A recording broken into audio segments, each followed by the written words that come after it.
Sumiklab ang isang sunog sa Purok Kilos agad sa Barangay San Miguel, Puerto Princesa City, pasado alas 4 ng umaga ngayong araw ng Biyernes, ikapito sa buwan ng Nobyembre taong 2024. Kwento ni Mr. Palsis, ang isa sa mga may-ari ng paupahan sa lugar. Paggising nito ay nagsisigawan ng mga tao.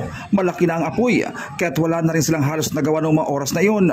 Mabuti na lamang at simentado ang unang palapag ng kanyang bahay, pero natupok talaga ng apoy ang ikalawang palapag na kanyang paupahan. Nagawa ang kalahati sa light materials. Ako kasi natulog ako lang alas 2 ng umaga. Ang nangyari is pagising ko, wala nang nagsisigawan na yung mga tao. Meron ng apoy doon, pag palaki na siya. So wala na rin kami halos na nabitbit. Buti na lang yung bahay ko, simentado rin yung ilalim. Kaya hindi rin na-damage.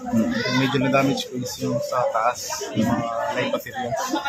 Aabot sa 4 na kwarto ang tinupok ng apoy sa kanyang paupahan, habang isa pang kwarto ang bahagyang naapektuhan. Ang nasulog dito sa taas, bali mga 4. Tapos dito sa baba may na-damage din. So isa lang. Nagbigay naman ng pahayag ang mismong nakatira sa bahay kung saan nagsimula ang sunog. Ayon sa kanya, aksidente ang pangyayari. Papapoy. Papapoy, sir. Oh, ano yung gamit niyang pampadinas? Diuling yan, dipugon. Dipugon. Diuling. Oo. So nandito ka rin na nung time na yan? Hindi, sir. Ako ang nag-ano sa kanya. Kung hindi ko siya nailabas, pag siya natunog. Okay. So aksidente talaga yung pangyayari? Yes, yes. Ano yung biglaan lang? Biglaan, sir, biglaan. Samantala, wala namang naiulat na nasaktan sa naturang pangyayari.